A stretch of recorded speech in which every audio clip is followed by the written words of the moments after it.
I love my Nomads, very passionate to me. I was introduced to Nomads. I played provincial rugby when I was younger, playing against many Springboks in those days, and when it came to retirement, I was very friendly with the Saffis at the time, in particular George Saffy, a family friend. George was a past captain, and George kept on at me and said, come and join Nomads, come and join Nomads. And eventually in 1984, believe it or not, I agreed to go and play a game, enjoyed it, and filled in my forms, which got lost in the mail for a whole year, believe it or not. It was only in December 1985 that I then became a member. So I'm going to be 40 years in December this year, very proud of that. Besides another former captain, Neil Shamali, I'm the longest serving Nomad. Number 2, Neil is the longest serving current playing Nomad, and I happen to be the second. I am, however, very proud to say that I'm the most capped Border Nomad of all time. I have 419 games already. Not stopping there, hoping to catch my good old friend Jimmy Sales on his 600 before I retire. That's my aim, but Jimmy just keeps on playing and going on and on. So I was introduced by George Saffy, loved it, Peter Saffy, his brother, and a number of past captains that were around then. I've also had the honor and privilege over the years of serving with a number of captains prior to my captaincy in 1992 and afterwards, and currently am still on the committee, which I thoroughly enjoy. The respect and honor shown to me is truly appreciated. I'm also proud to say that I've done every single position that there is at Nomads. The only one that I missed was junior vice captain. Unfortunately, I wasn't popular enough in 1990, I think it was, and I didn't quite make it. Somebody else made it. He only lasted 6 months, and I suppose I was a little bit difficult then, and I said, no, I'm not going to step in, but then I stood for vice captain the next year, got in and served as vice captain to Tony Gray, another wonderful captain, and came through the ranks and have been there ever since. I always am there for whoever comes for advice. I think I've learned a lot over the years. I've had the honor with my wife Connie, who has supported me with my Nomads 100%, to be able to entertain a number of national chairmen as well. It's something that I take pride in doing as well, in that I think that there are at least 15 past national chairmen who've come on their visit to Border and that have stayed with us. We've made them feel welcome in our home in Beacon Bay, in town, and out at Sinsa where we live now. And also at the moment, I think my biggest joy at the moment is having been the person that spoke to John Kayula and asked him if he didn't want to go all the way to the top. I saw talent in John. I'm going to say talent because it's not easy to become a national chairman. It takes a lot of time, effort, and you need to have the know-how. So I'm very proud to say that, I introduced it to Nomads a couple of years ago. John took up the offer, and today we have John as national chairman. And also another honor to me was to play the very first game that he played as the national chairman with him last month, our monthly game. He invited me to play with him, and I was honored to have that opportunity as well. If I go back further, as you said, I know the questions because I've been helping. What would be my biggest delight with Nomads? I think that what I take pride in as well is the fact that in the years when I was vice captain, the late 80s, early 90s, we had a sunshine tour that came around our coast here. They played King Williamstown, they played Fish River, they played East London, and they played Port Elizabeth. And we were very closely associated with the pros that were on the circuit at that stage. And one of the joys that I had is that there were a lot of them that were youngsters. They used to arrive in cars, 4 in a car with a trailer with their bags, or their bags were railed down here. They had nowhere to stay, and my home in Beacon Bay was always open to them. believe it or not, I had the likes of Ernie Els, Retief Goosen and them that were very closely associated to us, as well as a lot of the pros that are now, I see, getting to the age where they get onto the senior tour, that slept at our home. The home was always open to them, and I wouldn't have had that opportunity if it wasn't for Nomads to meet them and really enjoy the golf-orama side of Nomads as well. My highlight was 1991 as vice captain. I received a call one night, and the guy on the other side of the line said, "Hello, I'm Gary Player." And I thought he was playing games with me. I thought it was a friend playing games. And I put the phone down on him because it was about 10 o'clock at night. And eventually what happened, he said, "Please, just listen to me." He said, "We have a professional by the name of Jeff Klaus. He's the new pro at Fancourt. And by mistake, they've sent him to East London instead of to Port Elizabeth. Will you go and fetch him at the airport?" So I still thought it was a bit of a hoax, but anyway, Colin and myself got in the combi, went there, and there was this guy at the airport, Jeff, with bags for Africa. Thank goodness we had a combi, otherwise we wouldn't have fitted him in. And we brought him home to our place. So the first person that Jeff Klaus met in South Africa was Colin and myself, and he came here. He was so thankful that he stayed a week with us. And as a result of that, it was the week just before my Andrew Mentis fundraiser, which went towards College Street School in town. Past Captain Pat Phillips' late wife was the one that said, "Please come and support us. We've got so many kids there, we need to convert the headmaster's home into a classroom for the junior school." In those days it was still Sabay and Sabi, I think. And I said, "Yes, okay, we'll take that up." And it just developed from there because I was very friendly from the Sunshine Tour with Wayne Westner, Vincent Chabalala, but to name a few.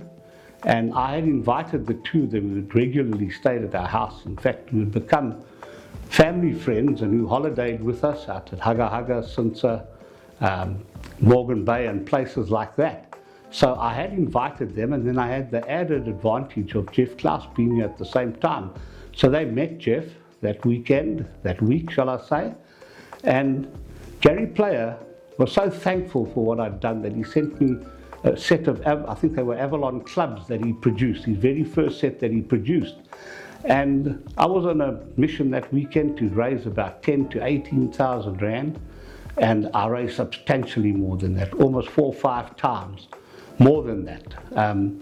The poorness that one found at College Street School, I remember the headmaster, he used to hide sandwiches in the piano under the stage.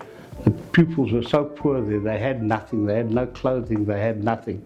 And that was indeed an honor for me and something that's very special to be able to give them not only the one classroom, but we eventually, it was a double-story house that the headmaster used to stay in, which I no longer stayed in, and we were able to convert the whole house into various classrooms for the pupils with the help, as I say, of a dinner at the Holiday Inn in those days. They were our sponsor.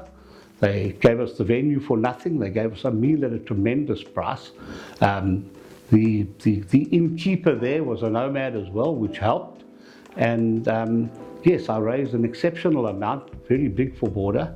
Of course, I had the support of my past captain, Tony Gray, my vice captain, Tim Bradley, not to forget, because this was a big event, a big dinner that we had, a full house. We couldn't put any more people in there.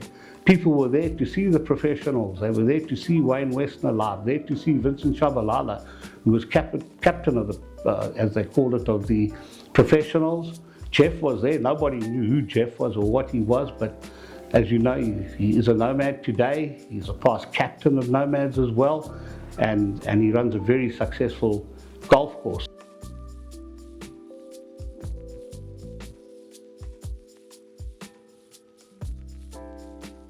Border Nomads, we've always been, in my eyes, one of the, I'm not going to say better, but best club, in the sense that our camaraderie and spirit, I mean, you know, when we used to go to nationals, we used to have what they called the Border Bra. I started that with, I think it was about 1990 that we went on to the national tournament.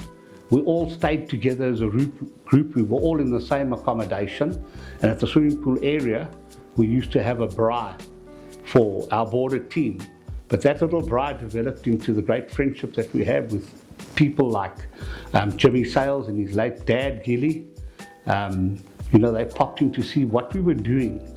And that braai became something very special where everybody wanted to join us. And we kept that going for quite a while. And that's where we grew as a team. We were very serious about nationals. I mean, I know that when you interview Tony Gray, he will tell you about our trip to Port Elizabeth Nationals in 1991, where we had everybody making sure that they were watching their scores. We wanted to win. And eventually, I think we beat poor old Eastern Cape by .0001 or something like that, which was, a lovely achievement to be national champions. And so the spirit was always there. And growth, yes. I take a lot of pride in our nomads at the moment. We're a very widespread, open club. We know no colour, which gives me a lot of joy. We have Indians, we have blacks, we have whites, we have colours. We're a mixture of everybody, and we're a happy family there. The people get on with each other. There's no animosity, there's no difference in that. And yes, we've lost numbers, but that's because, golf is not a cheap game anymore. We know with our anniversary coming that it's going to be expensive, but it's not expensive. I had, just this morning somebody said to me they've been away on a golf tour and each game cost them an average of 900 Rand. We're going to cost an average of 500 Rand. So the cost is a factor that has affected a lot of people, but we've grown, we're strong, we have our regular numbers. And another thing that I'm enjoying at the moment is that the committees over the last 4 or 5 years have really been great. We've had guys that have got in, not being too scared to do what they have to do.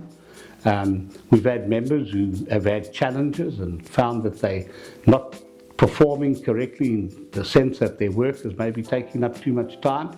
And, they've had the guts to say, I can't do it. They've taken not leave of absence from Nomads, but they've gone off the committee, sorted out, what they had to do and come back stronger.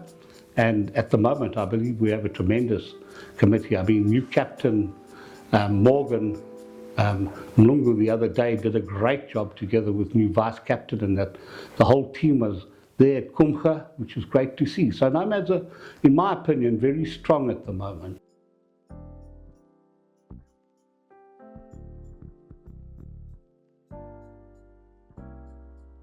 Yes, I think, over the years, what makes me really happy is the fact that the guys are together on the border, and we support each other. Where we've had perhaps a captain that has lacked a little bit of something, the past captains have got together and supported him.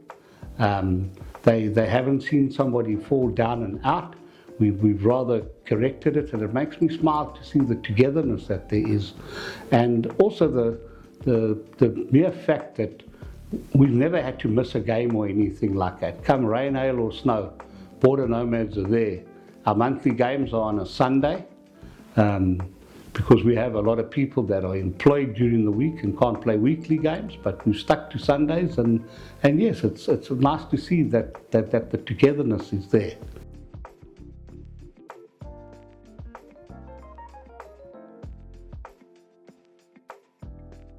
Yeah, the other aspects that they had, and I know that our new vice captain and junior vice captain are looking at it.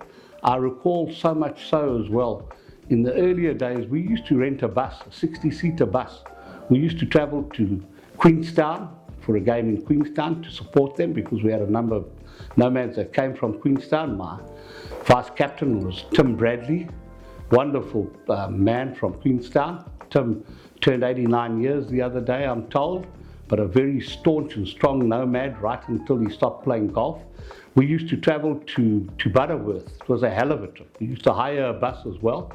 The Butterworth guys used to come and meet us at the border post. There used to be a border post in those days. They used to light a fire or a skottel, and we used to have breakfast in the mountains, as we called it, and move on and play Butterworth and then come home together afterwards. We've done a trip to Mtata. We've done a trip to, believe it or not, as close as it may be, but to Carmouth, where we used to play. You know, the days are gone when we used to play against Natal, Southern Natal border at Carmouth or on the south coast. Once again, Keely Sales was the one that introduced that some years back when he was managing the golf course there. And those are trips that are got memories that you can't believe, you know, and really strongly, you know, done by Border. I know a lot of the other provinces do something similar, but Border's always been the leader in that. The spirit has always been there. And I'm pleased to say that both Kerwin and Kuda have said that they're going to introduce that back. You know, we went to Kumka last week and the people were sort of umming and eyeing about the travel and drinking and driving, which I respect as well. It's nice to see that they're aware of that. And yes, you know, next year, who knows, maybe we're going to get a little bus, 40-seater, travel to Kumka, get a good turnout and that type of thing. So the spirit of Border Nomads is still there and strong. We took a bus to Mtata as well the one year. We had a tremendous game in Mtata. We actually had a monthly game there the one year. So, you know, it's within our distance and it's within our province of Border.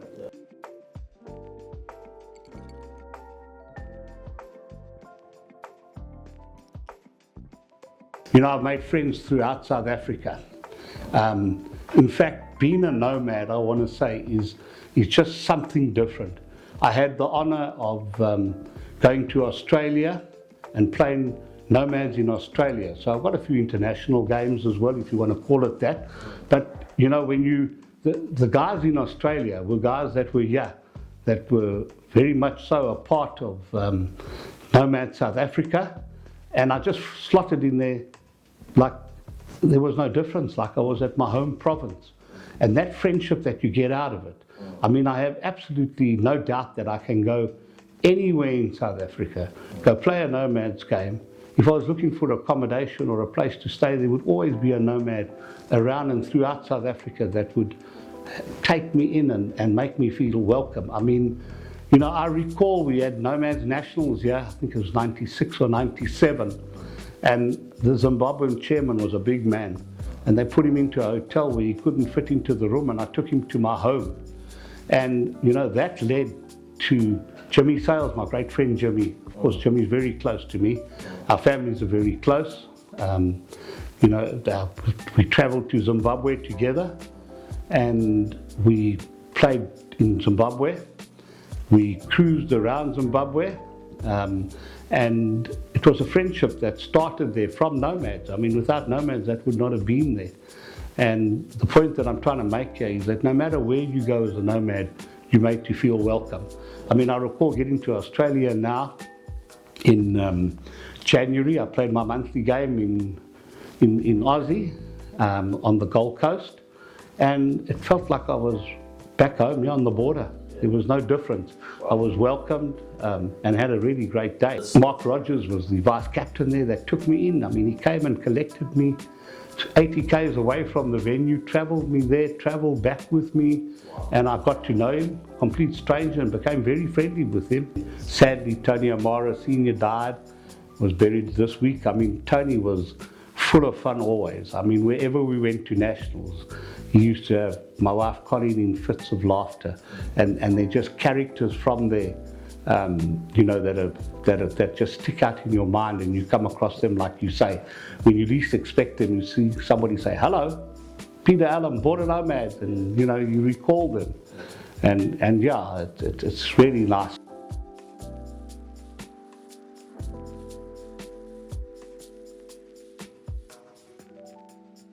You know, it's not just future captains, it's the guys that are joining now. I have the honor at the moment of being the senior nomad requested to attend to the inductees when they come in. I mean, you were with me the other night when we did an induction of two great guys that are so keen, it's unbelievable. And my advice to the guys coming in is get in and get involved. I mean, I remember my very first job. George Saffy said to me, you're going to pack up the altar and you're going to carry it from place to place. And that's what I did. I was the assistant altar boy, as they call me. I've got a little badge and it called me assistant altar boy. And you know, I got involved then from there, and from there I went up to doing all the positions, match secretary, finances, golfer-rama, you name it, furtherance of golf. I've done them all. And I say to the guys, get in and get to know Nomads. You know, we have a wonderful system with Sansom. You can go online and you can read all the rules and regulations. We have some great guys. I mean, our current National Secretary, past Chairman Greg Clack, I mean, he watches you like a hawk. If you do something that's wrong, he's there to correct you. Why? Because he's passionate about Nomads like I am, and he wants to see things done correctly. I mean, the other day, yes, I was accused of being a bit old-fashioned. I still called Gauteng Transvaal. I still called Eastern Transvaal and that type of thing. But, you know, that's how far back I go. I go back 40 years now. And, you know, like I say, if you're a new member coming in, like you've done, I mean, I'm extremely proud of you, and you know that, in the sense that you came in as a new nomad, and you just given your all. You know, when Border needs help, you're there, and that's what we're looking for in Nomads and the players. And there are two sides to Nomads. Don't forget that there's the playing side, which gives you a commitment. And with 40 years, I'm only in excess of 400 games. I would be more. I've unfortunately had a few years of illness that has taken me back. So, you know, I should be 480 games. I'm only 420. I'm 60 short, and most of them are due to illness, not to anything else. That's how passionate I am about it. And I say to the guys that are coming in, play as many games as you can. Don't miss them. And then the other side, of course, is the charitable side. I mean, Andrew Mentis, like I've already mentioned, very dear to me. I had the honor of knowing who Andrew Mentis was. I met him, and you know, he was giving donations to all the different provinces right from as far back as he introduced that side, the charity side. And I always make the statement that Nomads is the biggest charitable organization in the world. Why? It's because we have such few numbers that are raising funds, and the amounts that we raise are exceptional throughout the country. And it's giving to the poor and the needy. I mean, here on the border, we have Sean Staffen with these monthly contributions to different places wherever we play within that area. The needy. I mean, we've given to ladies in need. We've given to old age homes. I mean, you saw with me, Rose, you and myself went to that old age home in Amalinda. I mean, those people there, they didn't want us to go. You know, we took them little gifts, toothpastes and soaps and things like that, and they were just so grateful. They fell all over us. And, you know, that brings tears to my eyes when I see that. And fortunately, over my 40 years, I've seen a lot of that all over the show where we've helped people in need. So it's an absolute pleasure to be a nomad, to help on the charitable side, and to play great golf and meet people. I mean, the furtherance of golf is there.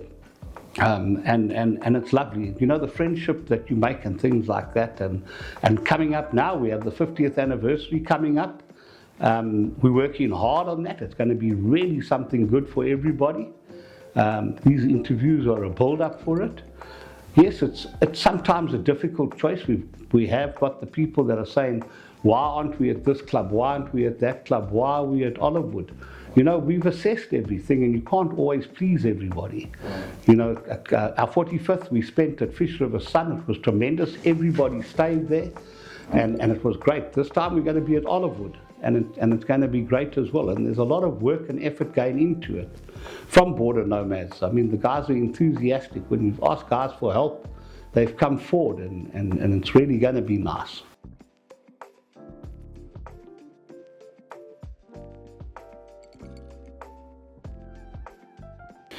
Yes, I just hope that they carry on, which I'm sure it will. You know, it's a club that exists. It's not a club that's going to die. You know, there are not any Nomads clubs that have fallen away by the side, that have lost their members and that type of thing. Proudly so, Nomads have existed since inception, and continue to exist. So I think Border will grow from strength to strength. I think the people coming through and through the ranks as well are strong. I mean, we've had some tremendous captains. Nobody must tell me so-and-so was a weak captain or this or that. You know, we've come through, all the captains are there, all the captains have remained. And I've also had the honour, like you know, of making contact with all the past captains that are still alive. We have a couple that are deceased, and we have one or two that unfortunately are rather old and have dementia and can't be interviewed. But I think we're going to grow from strength to strength, and it's not material, it's the numbers and the members that are there. They're strong, and you know, they'll ensure that we survive. You know, we've got this far, and we're going to continue to get this far. You know, nobody is irreplaceable. You know, if somebody can't do the job anymore, we've been able to find somebody to step in and do it, and that's nice.